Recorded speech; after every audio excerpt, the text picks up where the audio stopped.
Secretary will call the meeting to order. Welcome to the regular board meeting of the Nevada Irrigation District Board of Directors.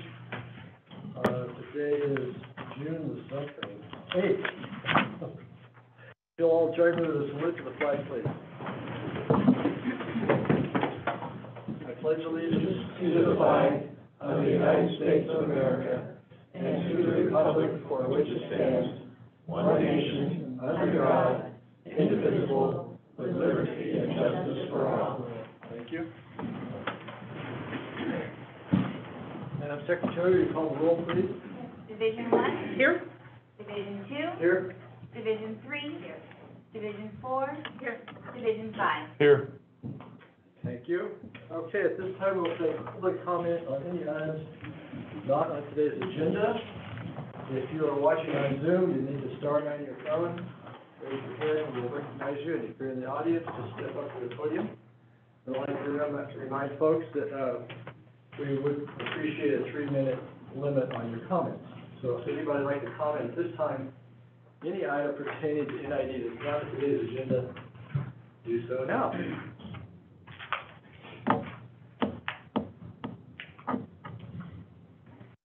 We see none on screen and none at the podium. Okay.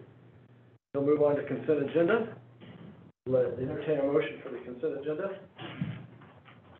I'll move the consent agenda. Madam Secretary, will you call the, member of the public like to comment on the consent agenda? Start on your phone or step to the podium. Right, Madam Secretary, you now call the roll. Yes. Division 4. Aye. Division 1. Oh, aye. Division 5. Yes. Division 3. Aye. Division 2. Aye. It's the first time That's the first the time. consent agenda has. Yes, this is the record. Well, we've gone over it quite a few times, so. Okay, general orders. Way to go. District Finance Waterline Extension, DFWLE. Good morning, thank you. Good morning.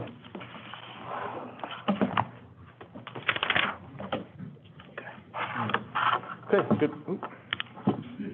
good morning, board, staff, members of the public. Doug Roderick, engineering manager, here to talk about the DFWLE, District Finance Waterline Extension Program. First thing I'd like to do is apologize for a couple errors there on the staff report. If you noticed those,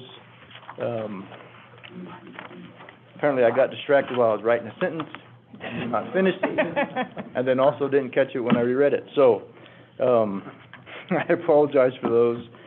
We talked about the meeting at the March 23rd meeting, and then we talked again at the May 10th meeting. So if it's okay with the board, I don't necessarily need to go back through all the stuff we got to this date. I think we can move forward and talk specifically about there's 3 pieces to the current program, which we need direction from the board on how we want to move forward. And that's for the 4 groups that are already on the list for the DFWLE. So the first one, and it kind of goes with the second key too, which is on page 3 of the staff report there. So the first item is financing. Currently, as you're aware, the financing, the district finances both the participating parcels and non-participating parcels. And so that's been a big discussion item that the board has. And so to move forward with these projects, what we need is some specific direction from the board if you're interested in financing the participants or not. And then based on that, we can have the discussion on the second item, which is the potential financing rate. So at this point, we just like to open it up for discussion to the board in terms of that component, because obviously it's the big one. It's the key piece to. So with the 4 projects, they cannot go forward if we do not finance the non-participating parcels. Right. So the remaining question that we need input on is whether or not we are going to offer financing for the participants or have them pay directly. In keeping with your Parliamentary procedure. thank you, parliamentary procedure. I can jump right in, I think. Well, I was gonna jump right in there. Okay. No, I mean, we got the motion. Yeah, we do. We're not, We're just obtaining input, so this is not a voting item. We still have to bring something okay. back. Well, let me just give my input. I was prepared to make a motion to proceed with the current program for the 4 projects near Table Meadow, Alley Lane, and Harris Road under the same terms and conditions as we did for Loma Rica and the prior DFW programs, with the caveat that these groups get 6 months, some time limit to complete their agreements. So that would have been my motion. Okay.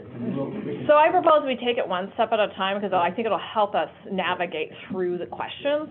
Yeah. So the first question is, does the board desire to finance the participants and offer the old term payment program to them? If that's the case, then we will have to enter into separate agreements that we would then bring back to the board for approval at a later date. So that would be the voting part. I'd like to take a step back if we could, because there's 2 components that I would like to have be explicit in this as we go forward. So when I looked at other DFLE projects that were approved, one observation is that there's an initial size of the project that's presented to the board, and then depending on the number of property owners that sign up, then the project size is scoped down on occasion. Like the last one. Yeah, and I would like to say that the project size remains what is presented in the management report. So Maranatha is 21 parcels, Table Meadows Phase 3, 21, Alley Lane 8, and Harris Road 34. So I think that needs to be explicit out the gate. Otherwise, we end up with a very shifting project and different financial implications for the district as a whole in terms of what we're underwriting. Can I ask a clarifying question about that? Those numbers of parcels, those are the potential participants, or those are the people who said they are interested? I'm trying to understand what the 21 is. The number of parcels included on the list are the total number that could be served. It could be served. Yeah, so when you look at the maps in the staff report, Yellow. with the entire bold boundary, that is encompassing 21 parcels. Right, so I guess, Karen, my comment is that, it rarely does the whole group, or the whole potentially sized group participate. It's usually some percentage, and we have set in prior times, what was our percentage, 50% or 60%? Depends. 50%. Now it's 50. It's 50 now. Currently. 50 now. Correct. And so, That would be 50 of the 21. yes, 50%. Yeah. That's what I was trying to Yeah, get to. basically we need 11. So Director Hull, you're proposing for these projects to remain eligible, they would be required to meet the 50% threshold of the number of parcels as identified in the staff report. That's 50% of the 21, Correct. not the 21. 50%. That's what I was not. Right. Yeah. Okay, that's what I was hoping you were saying. Consistent with the program. Yeah, okay, great. And not reducing it amount, because, just for clarification, I understand what you're saying, Director Hull, is that this is a worst-case scenario, right? Typically, if they change, they become a smaller project, not a larger. So, in terms of the financial commitments, it can't ever get worse, it can only get less, depending on the project size. Right. So do we have general agreement on the board with the 50%? So that's the way it is now, and that's the expectation that these folks have when they enter the program. Is that right? Correct. I think that's right. But, Okay, yes. but without, just for clarification, without potential adjustments to make a project smaller, Correct. like we did at Loma Rica, Right. for example. Right. So that we have agreement for the projects to remain eligible. They have to meet the 50% threshold, which equates to 50% of the number of parcels shown in the staff report for each one of the 4 projects. The ones who don't sign up?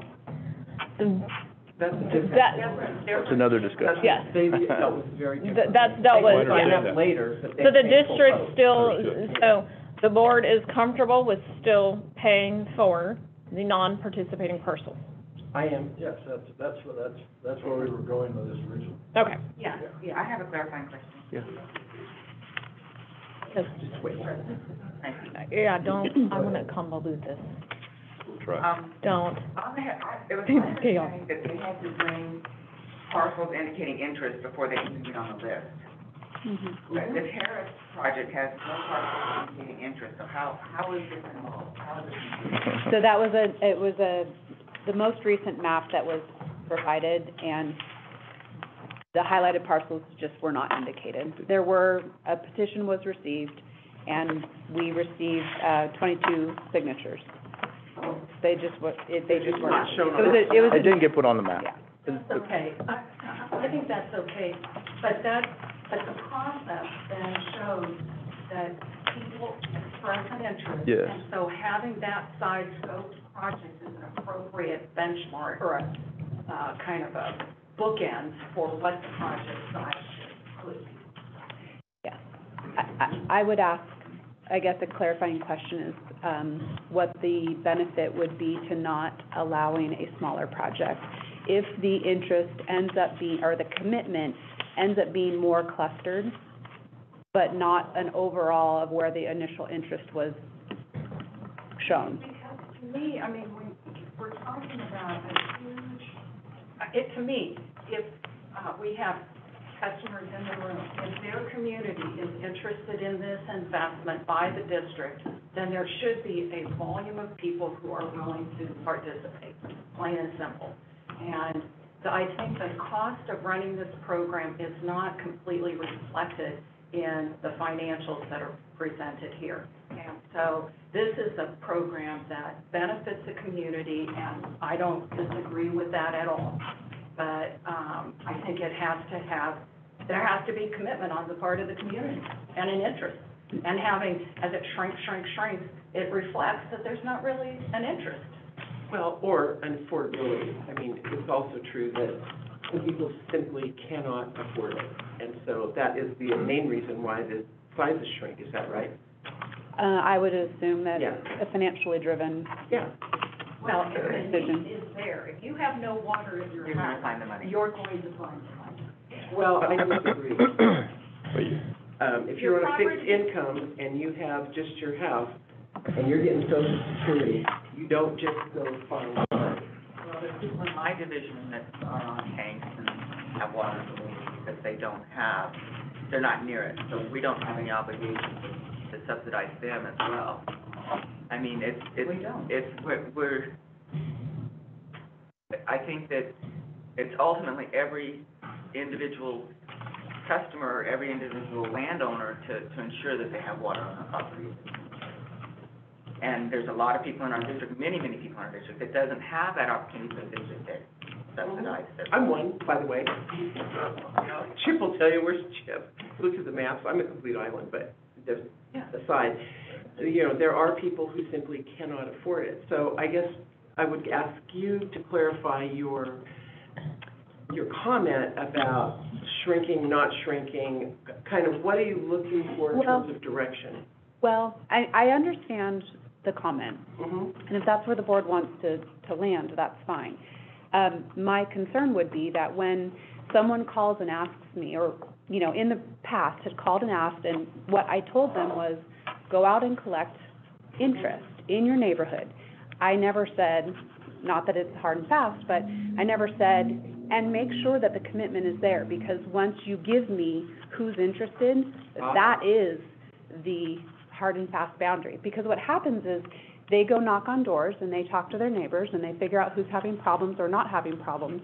And then when the petition comes in, I take those properties and I map them. Now it's up to the district to say, if we get water to that very last person who signed the petition that basically just said, yes, I'd like more information, I don't know how much it's gonna cost, Mm-hmm. I don't know when it's gonna happen, I don't even know if I'll still live here, but I am interested. So that very last person on the map, we have to get water to that person, and then we look at all the side streets and any driveways that come off and access from that line where we would want a meter, how we would serve all of that. Then we draw this boundary around all of those parcels, and hopefully they've still got the 50% on their petition. So that's how these maps get created. So the boundaries are district created, not community created. Yes, it's typically, That's different than what I thought. it's typically the person who calls me, I caution them to go further than their point of connection. So if someone lives in a particular place and the closest water line is east, I tell them, work between point A and U. They say, well, but if there's somebody else beyond me, okay, that's fine. I mean, absolutely. If there's a need, and work in your neighborhood. But the further you go doesn't make it less expensive. It doesn't necessarily dictate any of those costs. So you want to keep it as efficient as you can, because once we're plotting a pipeline, we need to see who can take service from it. We have to include them in this project, because otherwise they're kind of left out, and if they come to us in 5 years and we have this pipe in, but we didn't calculate them into the cost, then other people are paying more than they should have. We're having to look at, from a master planning standpoint of, if this 3,000 feet of line goes in, we have to see everyone who can take service from it, because that's how we come up with that proportionate cost. So the challenge is that with these projects shrinking, over time, from a maintenance and operational revenue perspective, once they start shrinking, you're collecting less funds over the life cycle of the pipeline for replacement and for operation of the pipeline. Because the project is not shrinking from a linear basis and cutting people off, so that the length of the pipeline is proportional to the long-term revenue you'll receive from the ratepayers, it's not to our benefit to have it allowed to shrink when the parcels and the pipeline's not shrinking. So I do think, for the purposes of these 4 projects, we do need to have some type of reasonable measurement and a reasonable time period in which they sign up or not. So I think we have a pretty good standard right now, which is at 50% of the participants. And I think that moving forward, with these 4 projects, we should stick with that so we can make some progress with them. Yeah, so if I can interject, were you referring to these 4 projects within? Yeah. Yes. Not moving forward with the program? After these 4 projects? I think it was just these. We're talking about just these 4 projects. Just these 4 projects. And so I think also, just for clarification, I think Shannon was also trying to point out, is it a concern for the board if you make a smaller project, but you get 90% of the folks participating, AKA you get 90% of the revenue ultimately coming back to pay off the funds, versus the larger project where you may only have 50%? I see. The district's gonna be ponying up that 50% for potentially a longer period of time, until such time. That's the way it's played out. I'm with you that it hasn't played out in terms of people connecting. What I'm suggesting is the full project of 21 parcels, 50%, which means we're basically covering 10 parcels that we most likely will cover forever. But if we have a project that only has 12 parcels, but 10 of them are connecting, then we're only financing 2 that we probably will never get revenue back from in terms of the connection. I think that was part of So what at this she was point, it's a lot of what-ifs going on, and so these will each come back as a separate agreement to the board. So if there is some special consideration that does warrant a project being shrunk, we can bring that up at that time. Okay. Yeah. Yeah, I don't think it's. We're not setting a policy, right? We're trying to move forward with general direction. So I have one other point. So in the Loma Rica project, we had at least 1, possibly 2 people who wanted to be part of the project, but didn't connect to treated water. I strongly object to that. The intention of this project is to connect to treated water. And so I think we should be explicit that you have to connect to treated water in order to be considered a participant in this, in any of the 4 projects. That's a good. Well, isn't that kind of how it's been anyway? No, Yeah. some folks paid for the pipeline, but not the connection fees, because they wanted the hydrants in the neighborhood. Yes, They were okay. interested in the fire protection component of it. They're not, they're in standby status. Yeah. Yeah, correct. Yeah. And I just think that's not the intention of this program. If they signed up originally. Correct. Got it. How So does, our agreement has to say you have to sign up for treated water. Okay. how does standby cost us? Yes, because the revenue recovered is less than you would need to, once the pipe's pressurized and full, the operation of the pipe isn't necessarily exponentially or one-to-one increase So is that, based on the number of so customers. could we increase the standby charge? No, we cannot increase the standby charge. I have a question. On this Table Meadow, phase 3, I really like this one because it actually creates a loop in the line. And that's really critical for water distribution operational perspective. And so, a lot of these just go out and just dead end, I mean, all the rest of them, they all make a loop, is that correct? Is that the one that actually? Yeah. They did it, but understand that like Maranatha Place, the idea is that would ultimately, an expansion of our system would continue to grow out into the other streets. It's not truly just a dead end where the pipe is stopping and never to be extended. The idea would be that orderly development of our system is that it would continue to grow in the future. Or not, right? There's clearly a lot of unknowns in terms of that, but when we develop and install pipelines, or we have developers install pipelines, or property owners that do that, that's part of what we look at, right? That's whether we say, you get a variance versus you have to install a water line, because you're a parcel that will never have a pipeline going up to serve two parcels. It doesn't make sense to us. But you're on a frontage of a road where we would anticipate that pipeline ultimately going through to serve more folks down the road, part of that orderly development. Yeah. Yeah. On the Table Meadows specifically, Although Alley Lane is one. Phase two, and then there's phase one. So could you just, point on the map where phase one and two left off? So, at the upper right-hand, where Comey Road is, Uh-huh. phase one, came across, down Ramada, and then to the east, How far out? just to the end of Table Meadow, that dog leg to the, Oh, okay. okay, so that was phase one. Phase two went from Ramada down Table Meadow Oh, okay. to the south end of this phase. And what kind of participation, I'm just curious, can you, off the top of your head? Probably not, that might not. I could, hold on, I do have my map, hold on. Well, I'm just interested because, this was a very big project for us. It's like, a lot of. So for the first phase, Table Meadow Road, there was 13 of 23, and phase two was 25 of 45. Oh, okay, so both. One was about half, one was a little more than half. Okay. And then subsequent to that, have we had any people come in to connect? Not on the first phase, I don't think, and the second phase, we actually allowed those, 4 funding agreements pretty late in the project. I don't know that we've had anybody I since. remember that. Those are the very tail end of the project. Yeah, we did allow some of it. Mhm. Yeah, okay, thank you. Okay, so we have, The 25 council report. Right, they came in, I think so. well, Sorry, that's all right. yeah. We had to have hit 50% in order to do the project, so Yeah. And then 4 came in 50% of that number. just before Yeah. the end, is what it's Remember? so we are now to the financing piece. Does the board desire to offer the term payment finance option? And if so, would you like us to utilize the former interest rate, which is fairly low, or a more market rate interest rate? Well, I remember our consensus was we wanted to do. Yeah, we wanted to do financing, but these are still 30-year loans, right? Yes, that was not consensus previously on whether or not we were gonna finance. On the one On term. No. There Yeah. was a consensus. No, there was But not. if we mirror the other programs, it's 30 years.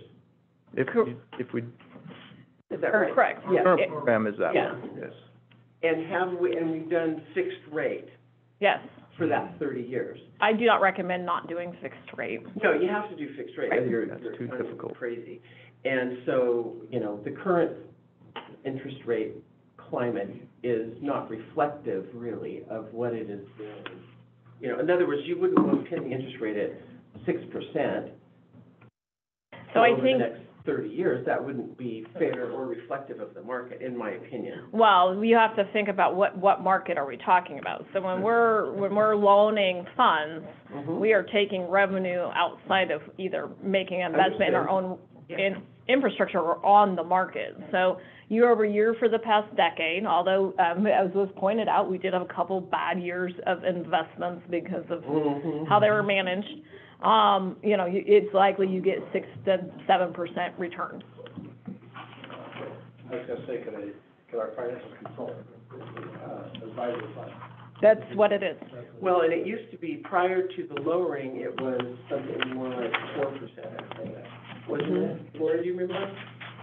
I think it was like 4%. Doesn't It was 4%. Before we went to 4%. the LAIF rate, it was 4%. Yeah, I do not recommend doing the LAIF rate.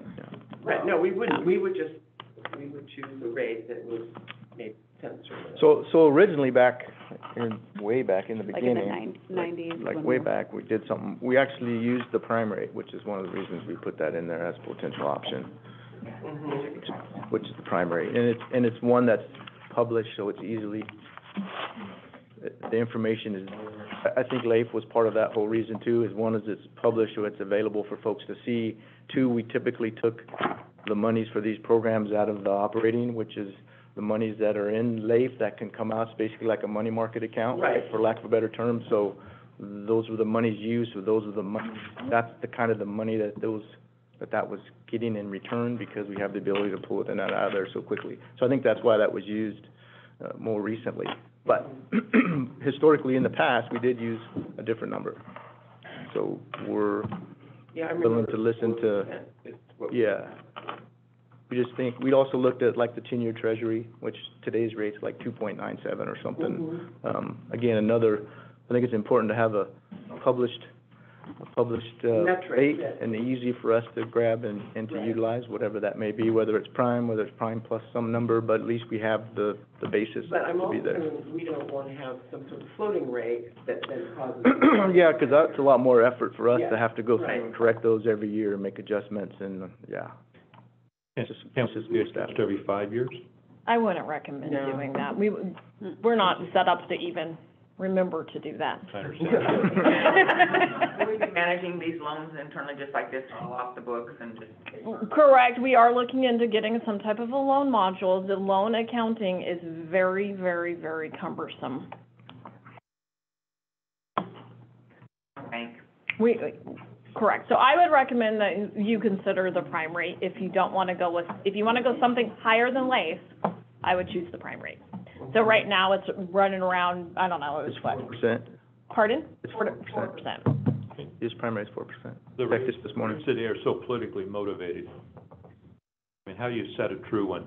Because back when Paul Volcker had to get control of inflation, he had to go above the inflation rate. And I'm not advocating for going above 8%, but,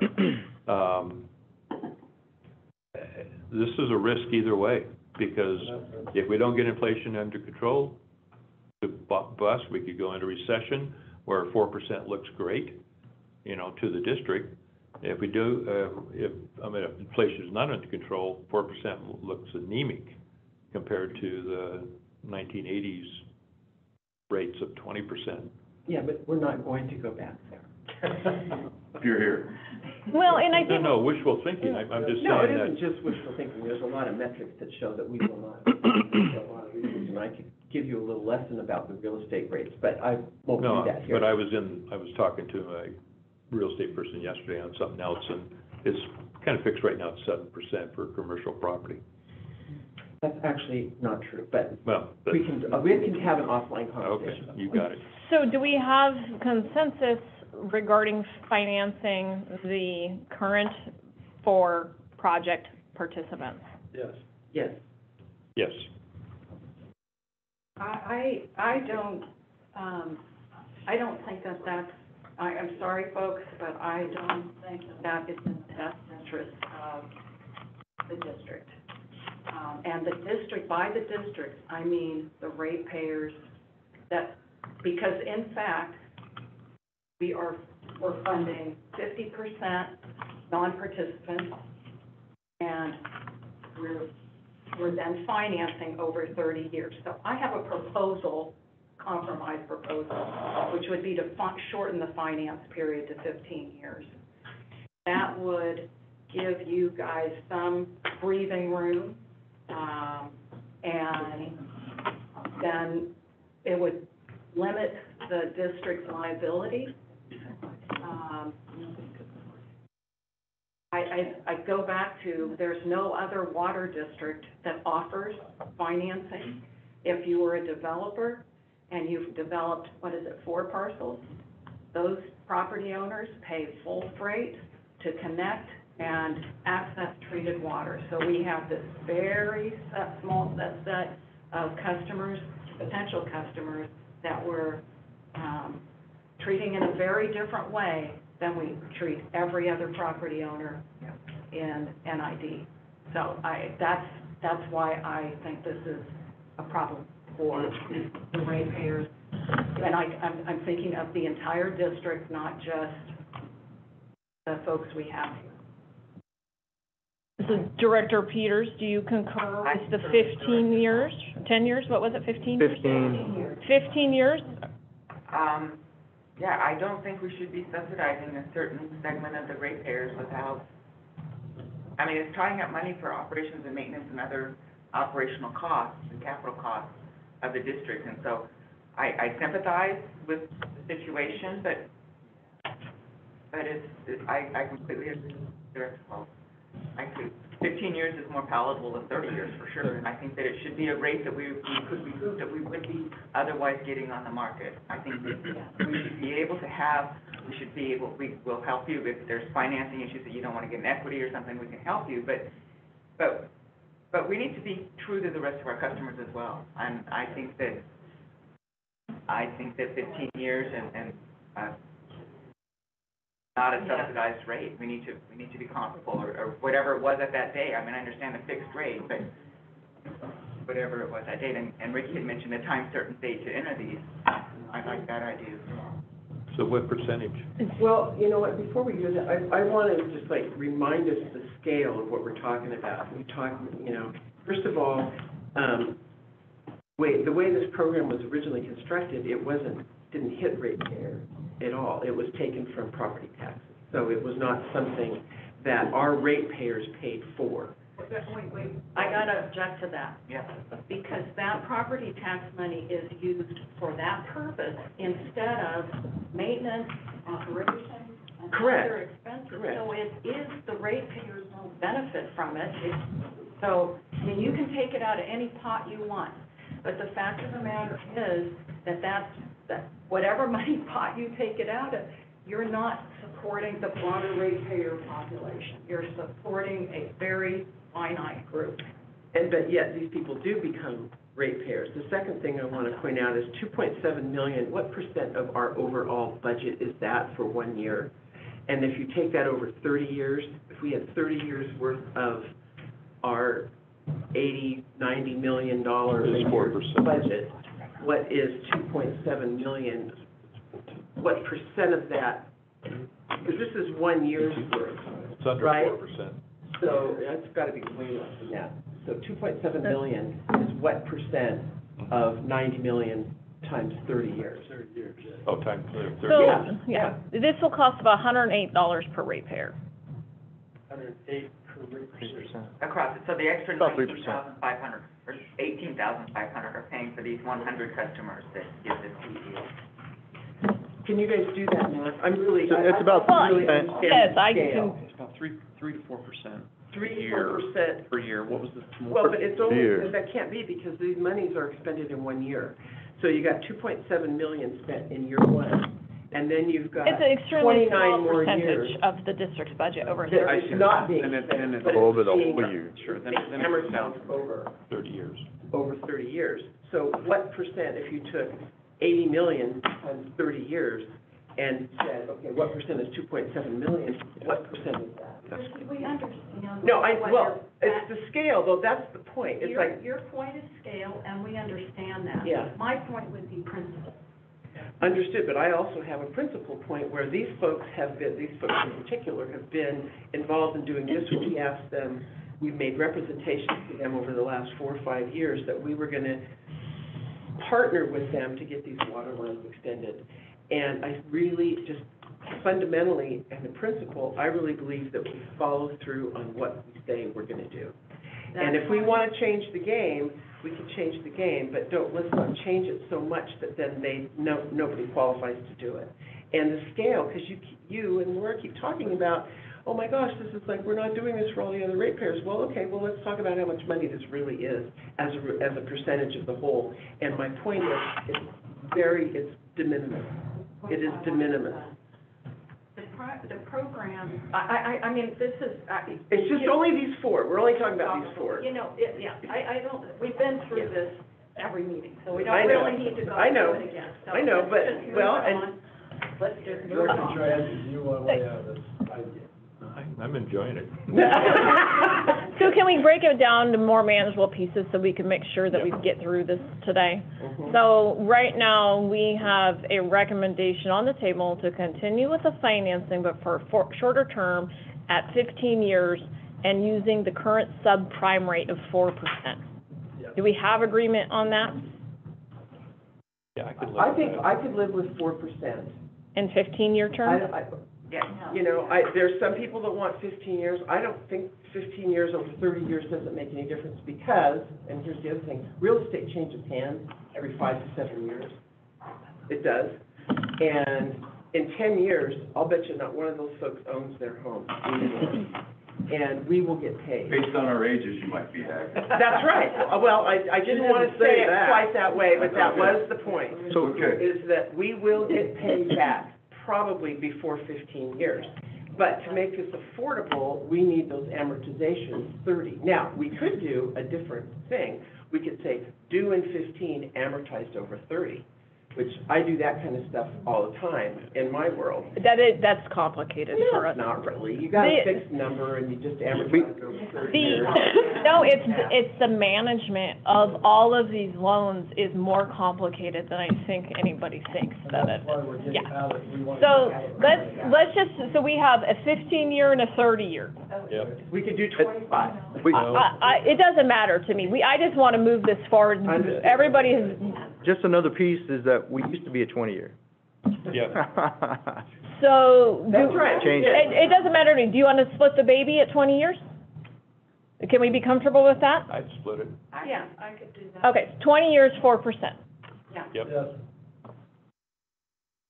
Going once, missing twice. Yes, I'd rather do that than nothing. Okay, so we have 20 years, 4%. We will bring back specific project agreements on a one-by-one basis. Would you like a 6-month sign-up deadline? Yes. Yes. 6-month sign-up deadline, and we, All 4 projects. on all 4 projects, and we will make considerations for modification of the project size only when it makes more of a financial sense, Well, or engineering sense. or Yeah. the pipeline gets smaller. Yep. Okay, Is the sign-up, does that include a deposit, a good faith deposit? correct. We would come back to you with the funding agreements with minus whatever modifications we put in there, and then that would be a 10% deposit, right? We would have, I would suggest collecting the deposits, and if it's something less than what you're seeing today, that we brief you on what's being proposed. Yeah. Mm-hmm. The deposit needs to be collected at time of sign-up. The deposit should be used for the initial design portions of the project. Right, but if I get something less than 50%, but it still could make a smaller project, then I would propose briefing the board on that potential project prior to doing funding agreements. Because there's no sense in me preparing funding agreements for something smaller and then you don't like a smaller project. We'll be bringing each project back separately. Okay, so I think we have good direction. Is everybody comfortable? Good job. Okay, so I don't know if you want to do public comment? Okay. there's other pieces still that we need to get. What were that last So pieces? the one is the not to exceed number. I think that we can cover that, and yeah. So the program currently is a not to exceed, so when they sign the funding agreement, that is their final number. If the project goes over, the district owns up the difference. Now, in the 8 projects that we've done, we were over one on one, the rest have all been under or at. So, but anyway, that's another piece that I think we need some clarification, that whether you want us to keep that not to exceed number or not. The number should be the, Right. Yeah. Yeah. Okay. And then, Would any member of the board, public, Okay. like, Yes, I This guess they is going on do. way too long. would any What else are we member of the missing? public like to comment on this item? Well, then we have the new projects, which we can talk about. Yeah. no, just confirming whether we do every project within 6 months, but are we gonna be building more than one at a time? We're gonna have to take consideration of that, and consideration of the rest of the capital program, cross that bridge when we get to it. Grace, go ahead. Thank you, you remember my name, appreciate it. Yes. So, as before representing the Maranatha Group, which has grown for this meeting because we're getting, obviously, near the end. We appreciate you guys working with us on this. It's been fairly agonizing. I can only comment on, since the financing piece becomes the most critical part of this, I mean, it's part and parcel to the project. Without that, it doesn't happen.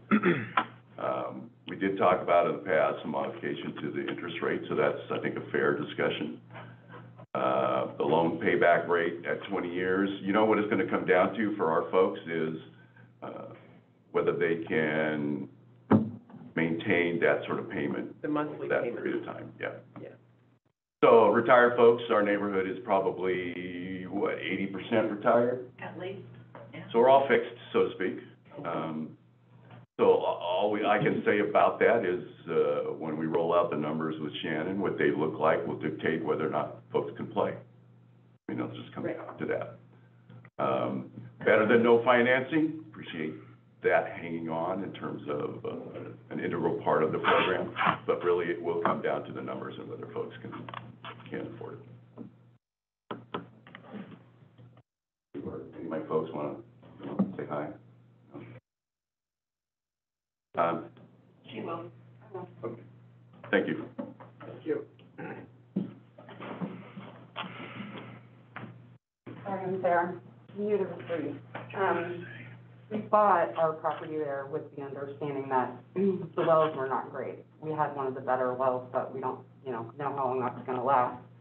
But there was a project in the works, we didn't know when exactly that it was coming, to get us hooked up to the public water. With the 30-year built into our bill and all that. And honestly, with the 20, like they said, for most of the retired folks on the street, I know for us, we're under a rehab loan currently. So we had, an amazing amount of storm damage that we're still cleaning up from last year, which cost a lot. Honestly, I think it's gonna kill the project, which, that may be preferable for you guys, but I know, Ms. Heck, you were talking the last meeting about the purpose of this program and that it was built into, the purpose of the NID. And incidentally, it's 0.11% of the budget over 30 years. So it would mean a lot to us to be able to do this. There are wells on our street that are literally trickling water and about to run out. So I think if it's gonna happen, we would really appreciate the original deal that was brought to us for this, because I think that's kind of, 20% is gonna be way beyond the skin of our teeth that we were gonna be able to make it at. We've had some turnover on the street.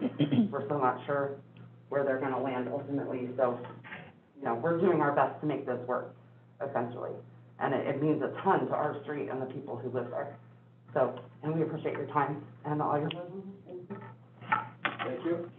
Anyone else, from the public, did you want to know anything? Are there raw water lines going through this community? You have raw water lines through the canal Ditch. that we can't get one? They're not available to us so much, but Yeah. in proximity to the ditch, folks are accessing that water, but we And mostly. one on our side of the road does not have access to the. We're on the uphill side. And we can't reach the ditch to it. We've had contractors won't even give us a bid. They put a line from the ditch to our house. And we have to cut down neighbors' trees and go through their building just to get a line through. Yeah, it's So not that's reasonably not- accessible. No, It's like the Maven canals- runs along the edge. Yeah, they're shown on the map. but we're paying for the gate, so just to let you know. Any other public comment, at this time, start on your phone or step to the podium?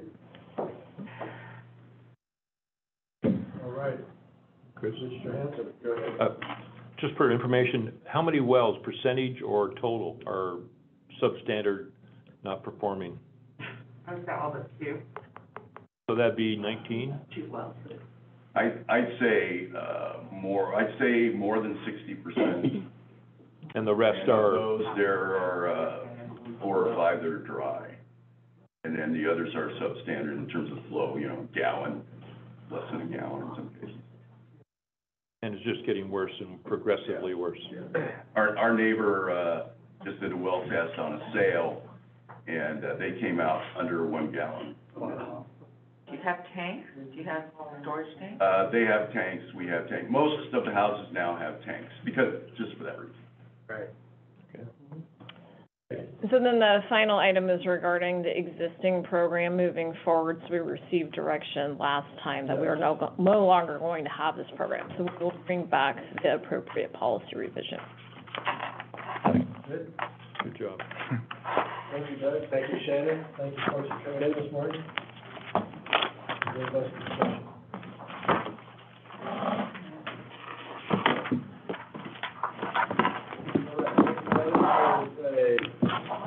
Workshop for discussion for grant opportunities. So this particular item was made a request by Director Johansson through President Beerwagen. It was my understanding that there's some desire for, I was a little clear, maybe an ad hoc committee? Yes. Yeah, that's what we Okay. were talking about. So I'll just turn it over to President Beerwagen. Okay, thank you, Jennifer. So I'll turn it over to Rich to start off with. Okay.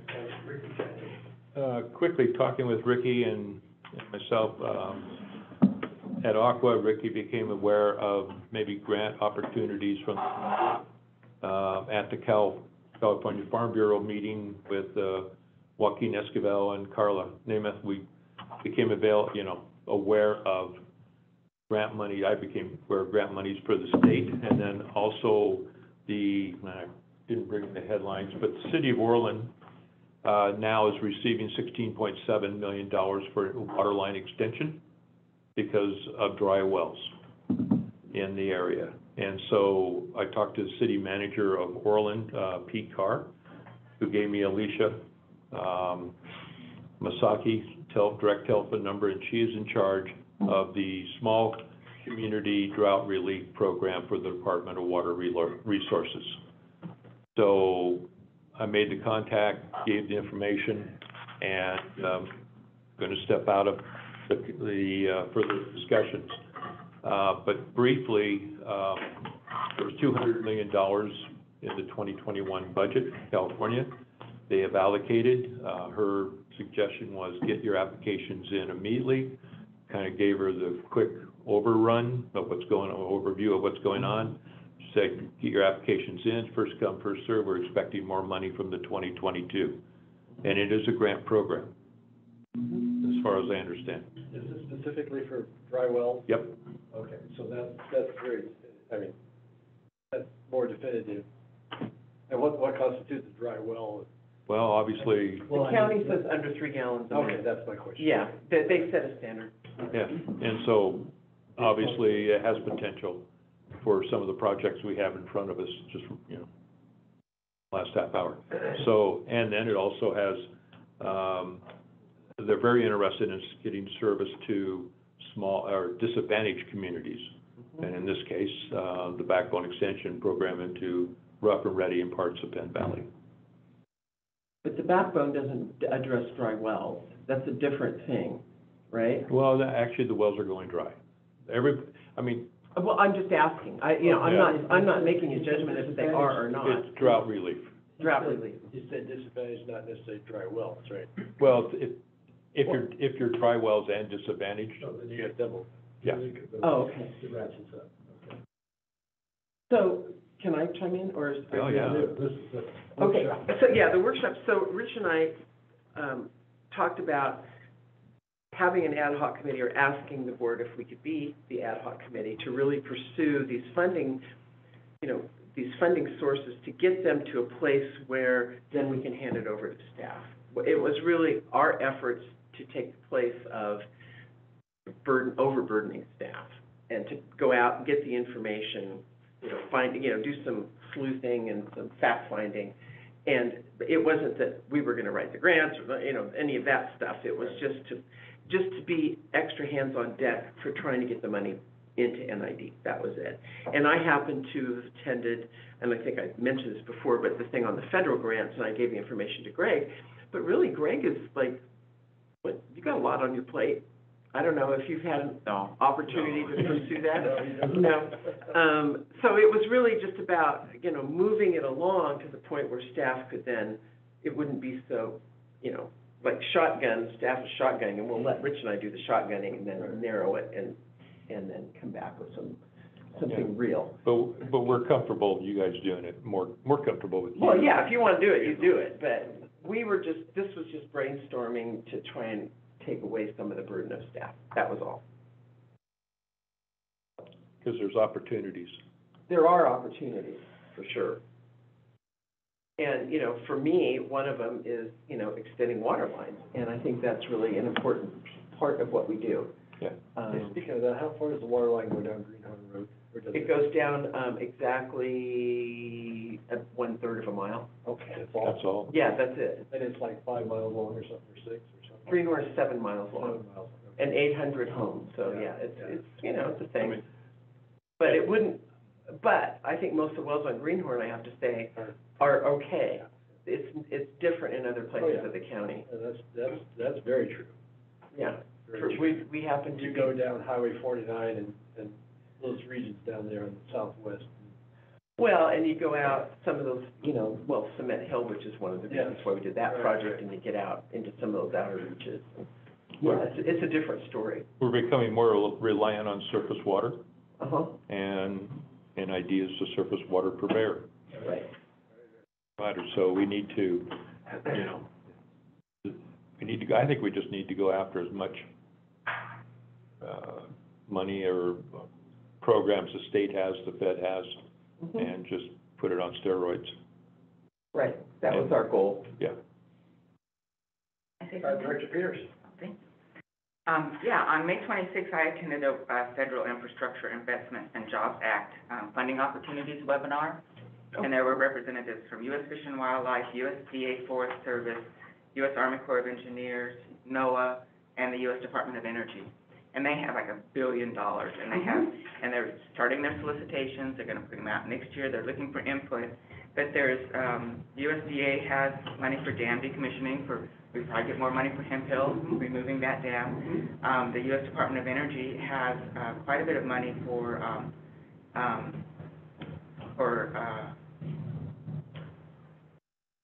spillway repairs, dam safety, spillway repairs, hydropower incentive program. And, U.S. Fish and Wildlife has, I mean, and so the go-to place for federal funding is called grants.gov. And they're very explicit, they've got, I can forward the link from this webinar, they haven't made it public yet, but there's legacy road and trail remediation, there's wildfire stuff. Right. There's so much aquatic landscape restoration programs, abandoned mine restoration programs, and Army Corps has, you know, restore degraded ecosystem structures, functions, so, you know, aquatic ecosystems. There's money, a lot of money, and they're really trying to solicit input because they're writing their guidelines right now, and this is the time to engage with them. That's right. I think that we really need to work with them, and I've got names and email addresses from the representatives of all these people that I will share with you. And these are grants? All grants. All grants. $1 billion, it's that Infrastructure Investment and Jobs Act. Was there a Senate bill number attached to like 516, or, remember the one I gave you? What was it? This is a federal, are you talking about a federal? Yeah, because the fellows that I met talked about a specific piece of legislation at the federal government side, and it too was USDA funding, and it was being worked through RCDs? RCD, NRCS? NRCS, yeah, and it was being, so we would have to apply through NRCS. Yes, that's right. Okay, and so, yeah, so I did get some, but that was the only particular program, but that's 25 million per, and it's 100% financing it, there's no match. And Army Corps has a lot of money, and I think that, you know, and they're looking for dynamic processes to natural conditions. I mean, they're really looking at aquatic ecosystem restoration. You know, they really want, I think we would really qualify in our I do environmental program for a lot of this money. But it just takes, and that's why recommended when we were doing the budget, that we do have someone dedicated to writing these grants and chasing these grants, because it's a generational opportunity.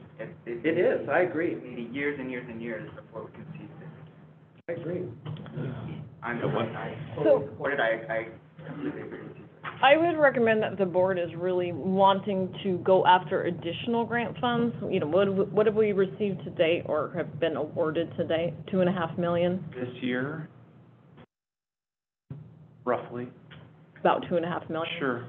Federal grant funding is extremely complicated from an accounting and auditing perspective. And if we really want to up our grant game, I would recommend we actually staff a staff person, and we're gonna need another accountant.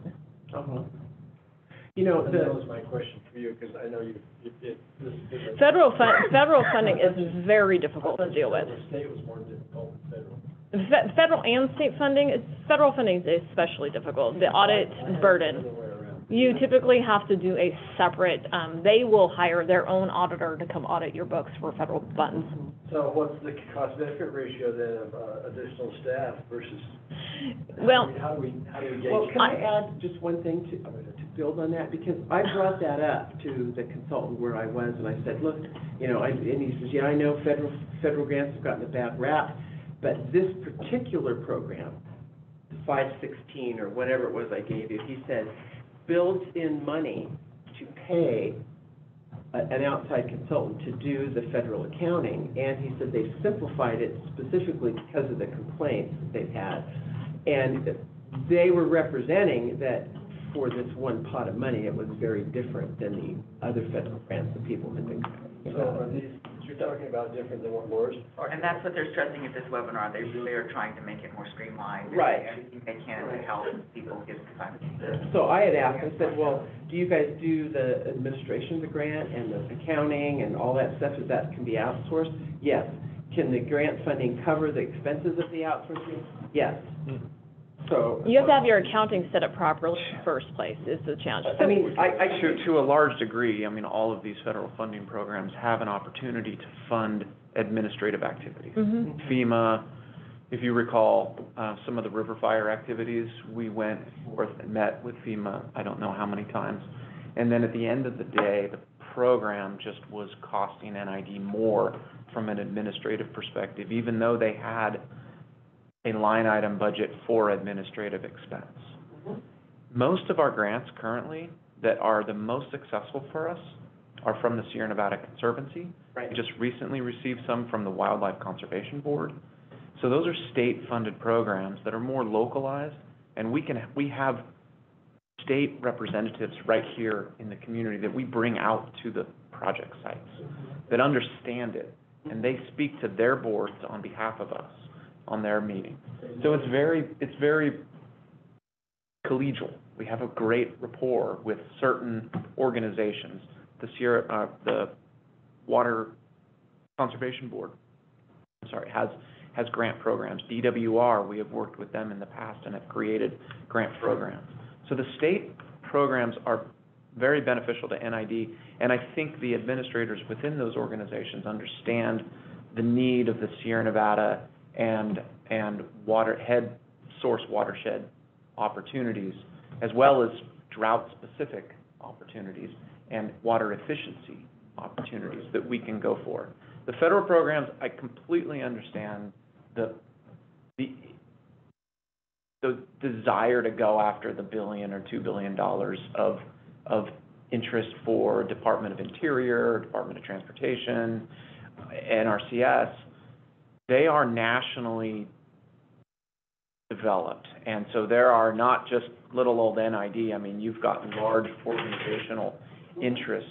Part of the reason why we have assistance and we have become membership with the Regional Water Authority, RWA, they have staff on site to help with grant funding opportunities, and we're talking with them on how to identify and build grant interest for NID, as well as for the rest of their membership. So there is some resources there that we've invested in.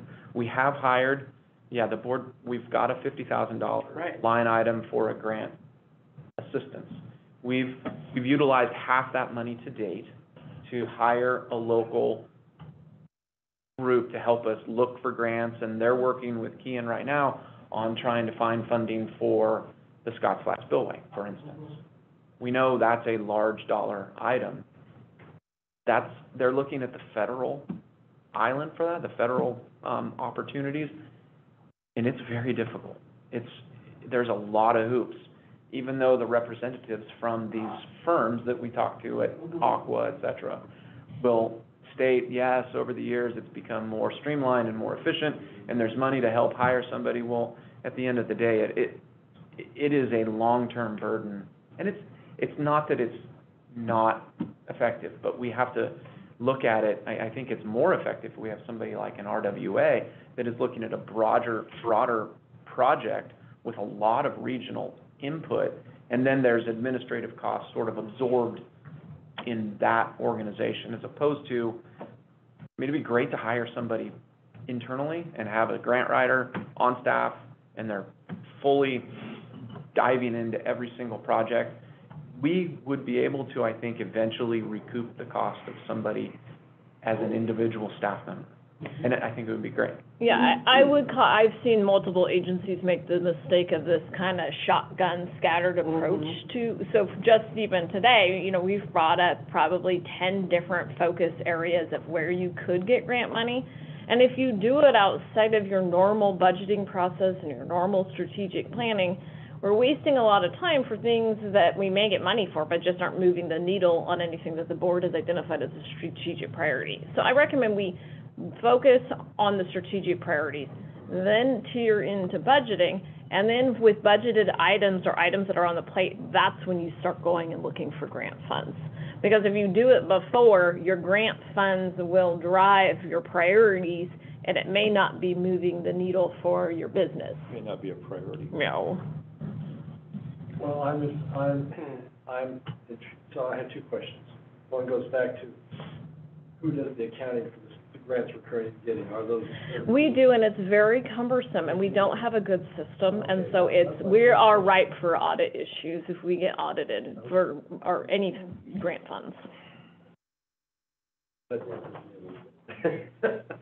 So, then that goes back to my other question, then, and to your point about, I'm going to confuse too, But that's more specific to, I think, federal funds. The local and the state funds that we're receiving from SNC, those are revolving, and we've got a pretty good system in place. The federal funds is a completely different animal for auditing and accounting purposes. Okay. So I go back to what I said. Okay, can we do a risk analysis, or no, not a risk analysis, a cost-benefit analysis of what it costs to staff? Because I'm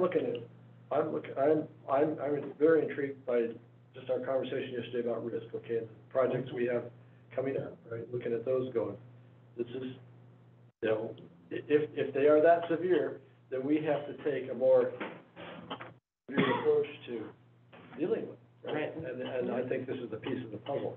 I have no experience or can't even talk intelligent about grants and managing it, so that's where we'll leave it to the staff. But I am in favor from that standpoint of pursuing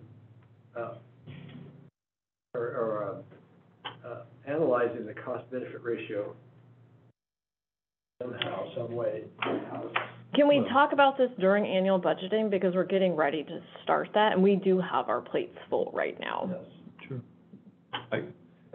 So I in another incarnation, I was one who believed, live by the grant, die by the grant, and because the cost can be excessive. So from my point, I just wanted to focus in on these waterline extensions. If there's state money for waterline, these 4 waterline extensions, I see the benefits to us are great.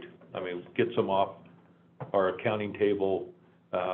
Maybe we can do other areas like the backbone extension program, other areas, whatever. We'll identify them. But so how does the board feel about, narrowing our search right now? Accounting. So right now, we do look for grant opportunities for already programmed projects. Yeah. So we will already naturally That would do be that. all, that's it, Mhm. okay, good, Mhm. all right, because, yeah, I believe there's more money for him, so. yeah. Nope, and I have already asked the state for some additional money for Hemp Hill. We haven't heard back yet. Today reminds me, I mean, federal spending, right? There used to be a, Ben Bernanke, anybody remember Ben Chief? Yeah. They called him Helicopter Ben, because he would fly over and just drop money down. That's what's kind of going on right now. Anybody saw Money Heist on Netflix? Same concept. There. Well, I think we're saying that obtaining grant funding is a priority for the board, and I think it's a priority for management as well. And I support the idea that as part of the budgeting process, we would look at how to support that, the workload associated with pursuing grant funding. And I think the most appropriate way to do that is through NID staff doing the work, because you know where. It is. I don't disagree. We were just sort of going, let's do this. We were enthusiastic. And I jumped on the bad. We were enthusiastic. Well, but we wanted to start, we Volunteer. want to get this discussion going. Yeah. Because it's not like we should be the lead on No. these projects. It No, should I be, didn't take it that way. I'm just summarizing what I think is an appropriate approach, not to criticize okay, your intentions at all. no, no, To say that really you have the experience managing grants, you see the pitfalls, you have a broader context than I would ever have. And I think that's where the lead should come from. yeah. I agree. And I think for Ricky and I totally agree. For us, it's, if you're on a board, time, talent, or treasure. And, yeah, we come to these meetings, but we also need to invest more in community outreach and see what the community wants, a SWAT or however, but what do your people, what do the people need? And how can them bring it back here? Is there going out to the state, to the feds? Find the resource, bring it back. And I think that's all our job is. If we do more than we're stepping on your toes. I'm trying to step on toes. You might inadvertently do that. Oh, Right? I don't mind stepping on a few toes.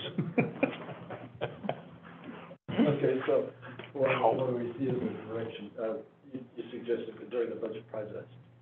Yeah, I think we have this As discussion again. opposed to an ad hoc that Rich kind of came up. Yeah, I think that, handling it through the budget process allows us to take it into consideration with all of the other board's priorities. When we do these one-off things, we can, easily kind of get off track and on a rabbit trail when, we already kind of have an annual budget plan to move forward. So I think it's a good time to talk about it at that time. My only consideration or concern about that is, what are we missing, You're always missing something, but I also have to state, there's always a lot of federal money available that's not gotten because it is so difficult and expensive to get and then have. And the state still hasn't finalized its budget yet. Right. There's a whole bunch of money identified in the Yeah, state, they've but, got till the end of June to. but we don't really know. 15th.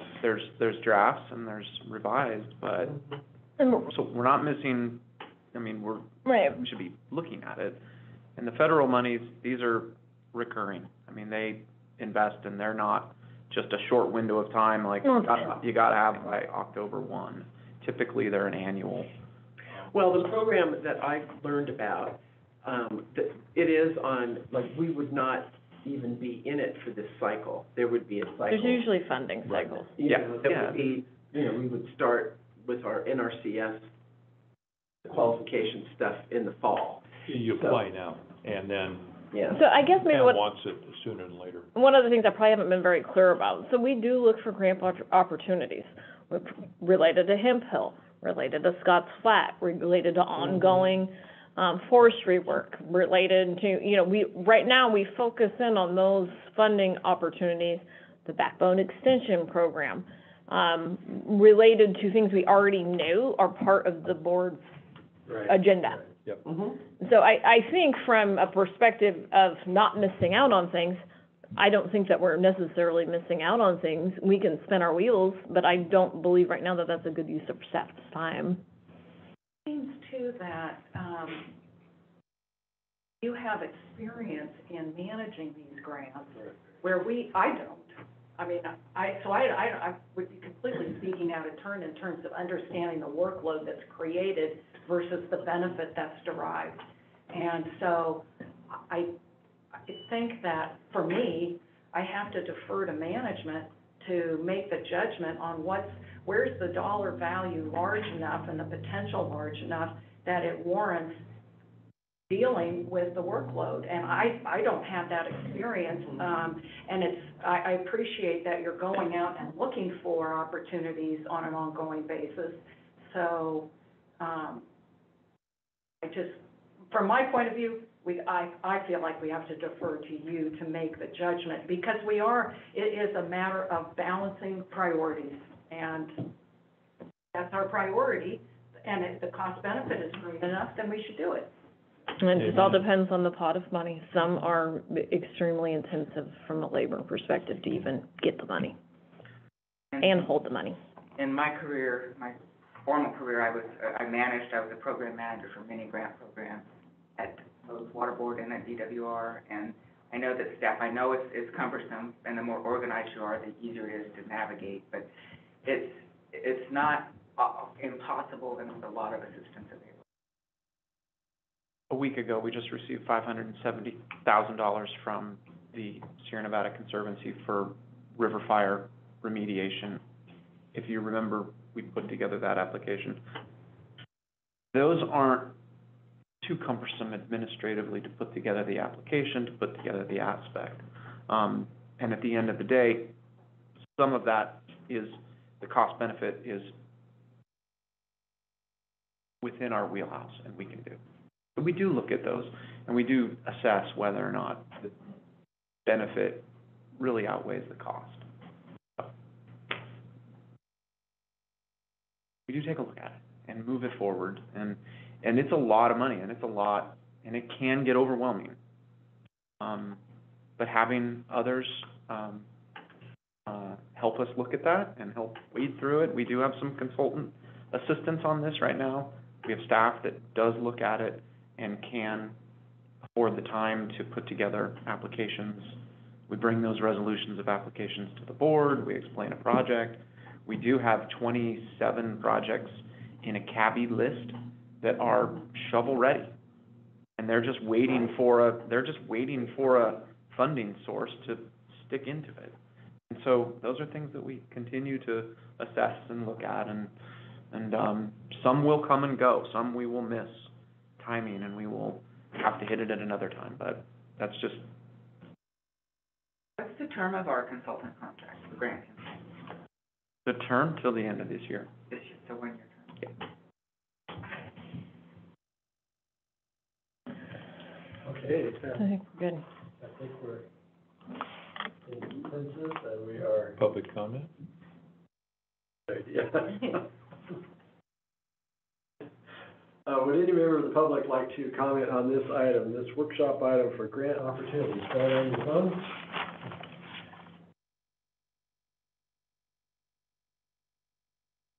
See, they're not sitting here, so I don't see them. Nope. Okay, seeing none, we will move on. Thank you very much, everyone. Thank you, Ricky. It's great. Thank you. Very good. Yeah, it's always good to discuss it. Very much so. Okay. Next is the general manager's report. Thank you, President Beerwagon. I just have a couple of items. We have the annual water quality report has been released. It's on our website, and so it's required for all treated water systems. All good news, and it's also right in front of you if you'd like to take a look at it. We did receive notice last night that there are now curtailments on the Bear River, but they're only to 1942 right now, so we'll keep an eye on it. We do expect curtailments coming probably in the July timeframe. So we'll keep the board open or informed regarding that issue. We have reached out to the administrative hearing officer for the Centennial Water Rights application related to the state-filed water rights. As was previously noted, the next hearing was scheduled for a board meeting date, so we've asked them to move it. So we haven't heard back yet, but we'll let everybody know if it gets moved.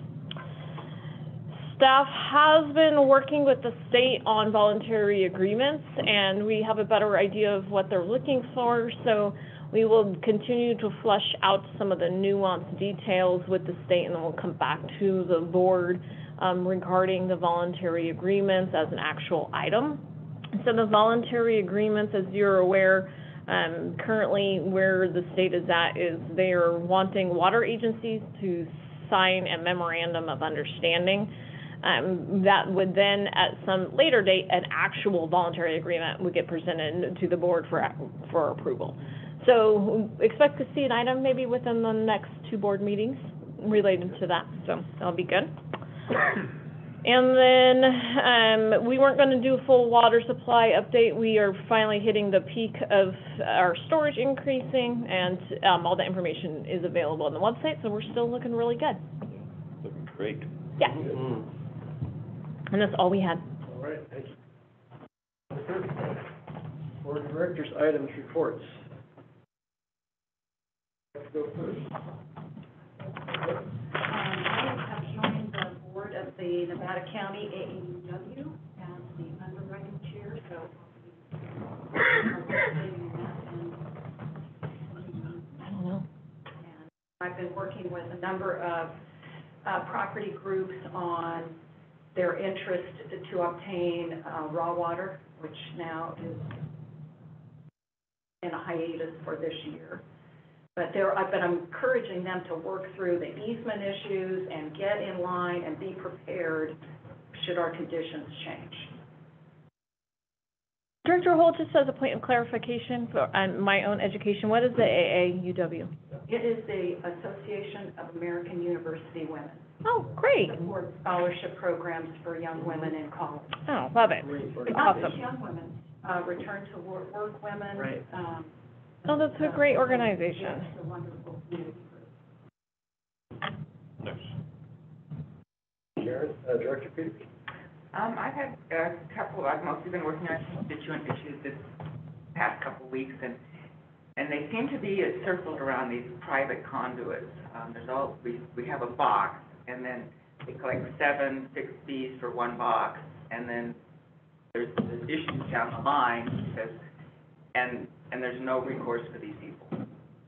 And they keep saying, we've got to be able to do something about that. If we're collecting a fixed fee, we should be able to, we have a customer, but we don't have any control over these private lines. And so this has been the most reoccurring constituent issue in my division. And so I think it's worthy of talking about that at some point. It's like a mutual, but it's not a mutual, and it's like the Wild West. And so, and we're collecting, people are paying for 1 inch of water and they're getting no water. So someone else is turning their valves off and stealing their water and doing stuff. And so it's getting increasingly worse. I think more and more calls on that. So I just think it's something that should be on our radar that we should discuss and see about our policies with it. Can I ask a follow-up, Laura, so that I have a better understanding? So you'll have a box and it'll say, you know, the box delivers 5 miners inches. And then you got 7 people, and then the box is in the name of Mr. Beerwagon. And all the rest of us in this room are then getting benefit of that water, and we're paying. She did, excuse me for interrupting, she did say all paying a base rate. They're all paying a base rate to NID. Individual customers to NID. Oh, okay, they're individual. On 1 box. There's 7 customers on 1 box, so they buy, so for example, 15. Yeah, I was trying to get it. And there's 7 customers. And so it worked fine back in the day, and then one customer got on it, and they put like a 6-inch extension right down the ladder. So now the water's not going off to the side because there's no oversight of how they're developing these private conduits. I got it, okay. And so it's really problematic because people are paying full freight and they're upset because they're not getting their water. But but the NID's obligation ends at the box. Mhm. But they're collecting 7 fixed fees for that one box, and then they're even having a difficult time finding out who the prime is, or who's allowing this, there's no one in charge, there's no one looking after it. And so, That's not, it's, Why don't we bring this topic back? I think it's a good one to It put is a on good our one. I list really of think workshops. it is. Yeah, let's just bring it back. I wrote it down. yeah, thank you. We'll put it on the list of workshop items.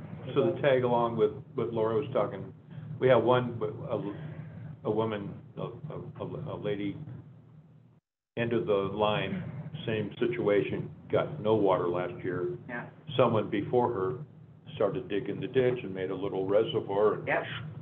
And I'd like to get a legal opinion. But we I have no mean, legal rights. Huh?